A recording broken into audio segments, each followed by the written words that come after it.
Okay, so what suppositories and pizarries are? These are the solid dosage form which is used for insertion into the cavities of the body. They are inserted into different cavities of the body and they are prepared to give the local action at the desired site. So coming to the next slide, that is the definition of suppositories.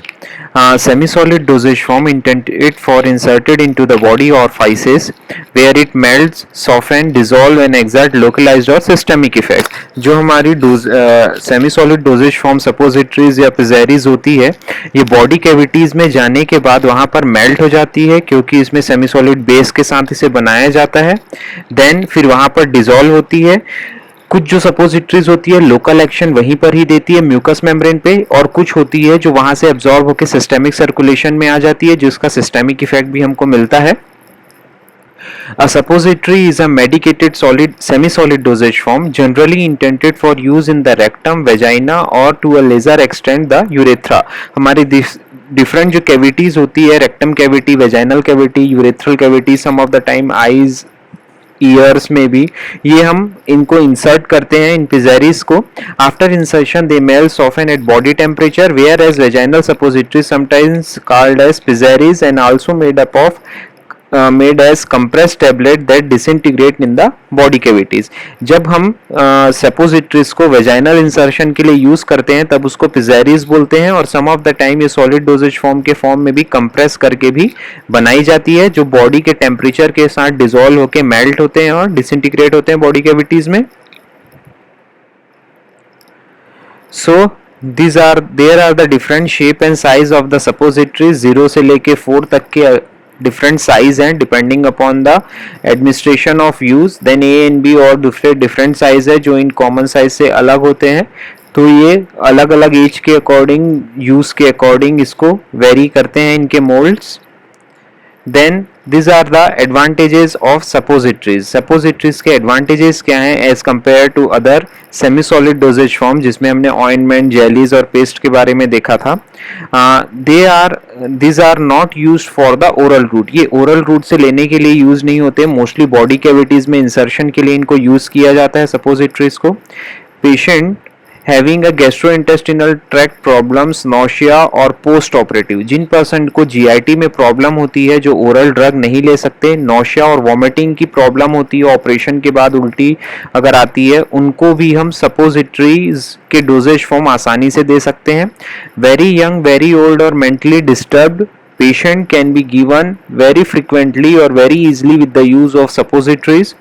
Drug having a GI side effect, यहाँ पर हमने देख लिया है जिस drugs का gastrointestinal tract में side effects होता है, एसिड के साथ कोई इंटरेक्शन होता है, उनको भी हम बॉडी कैविटीज में सपोजिटरीज दे सकते हैं.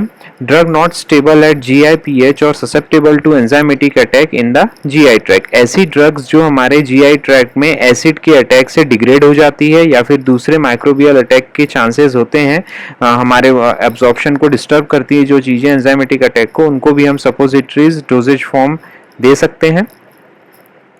ड्रग्स फर्स्ट पास मेटाबॉलिज्म, ऐसी ड्रग जो फर्स्ट पास मेटाबॉलिज्म के थ्रू डिग्रेड हो जाती है, उनकी बायोअवेलेबिलिटी एनहांस करने के लिए उन ड्रग को हम सपोजिटरी के फॉर्म में दे सकते हैं.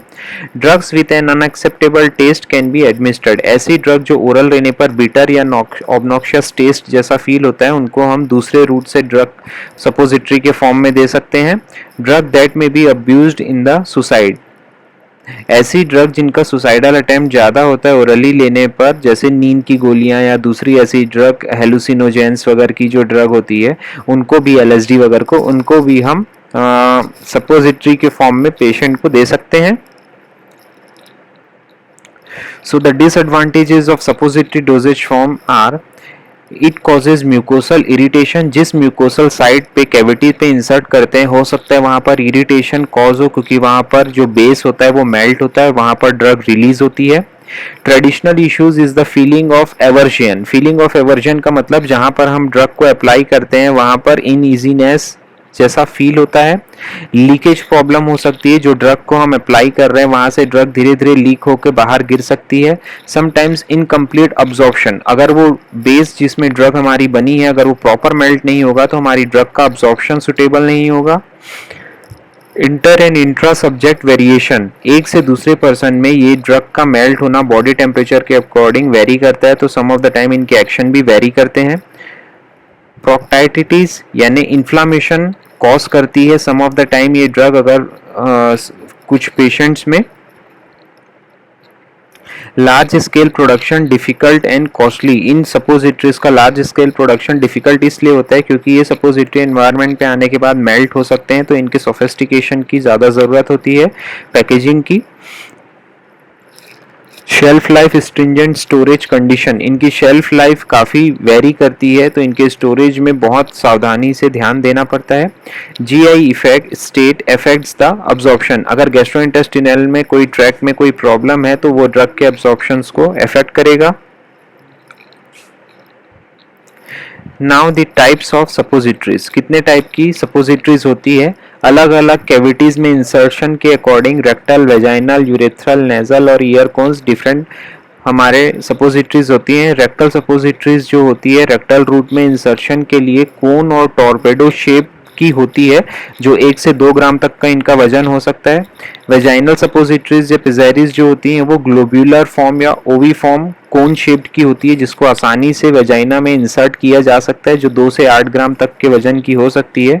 Mostly they are prepared from glycerogelatin and macrogol base, इन बेसिस के बारे में हम आगे डिस्कस करेंगे। सो यूरेथ्रल जो बोगीज या सपोजिटरीज जो होती है वो पेंसिल शेप की होती है, नुकीली होती है, जिसका एक एंड मेल एंड फीमेल में अलग अलग टाइप की होती है, 4 ग्राम से 2 ग्राम तक का इसका वजन हो सकता है। और नेजल बोगीज जो सपोजिटरीज होती है वो भी पेंसिल शेप की होती है, पॉइंटेड होती है, 1.2 ग्राम तक का इनका वजन हो सकता है, 9 to 10 mm लॉन्ग होती है। और ईयर कोन्स में इंसर्शन की जो सपोजिटरीज आती है वो पेंसिल शेप्ड की होती है।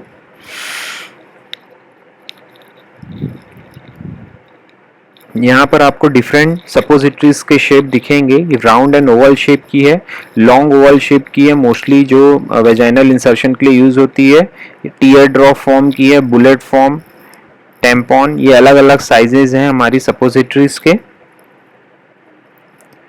So the properties of an ideal suppository base, हम जो बेस यूज करते हैं हमारी सपोजिटरीज में उनमें कौन कौन सी प्रॉपर्टीज होनी चाहिए जिससे हमारी ड्रग की इफेक्टिवनेस हमको प्रॉपर मिले।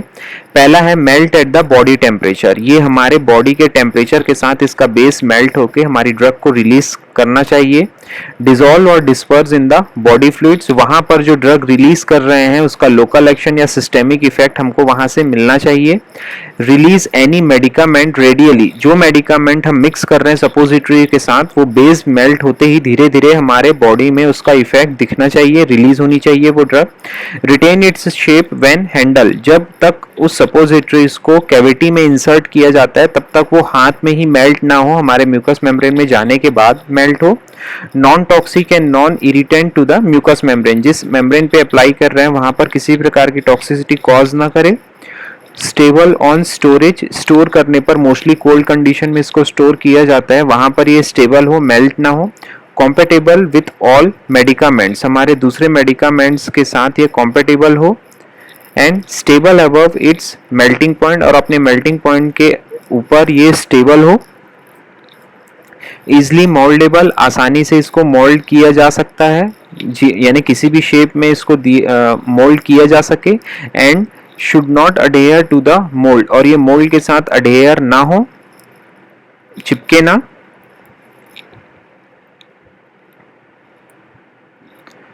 Now the types of suppositories, कितने टाइप की सपोजिटरीज हम यूज करते हैं वो डिस्कस करेंगे। तो suppositories bases are mostly are of 2 types, that is fatty bases, water soluble और water miscible bases. Fatty bases क्या होते हैं,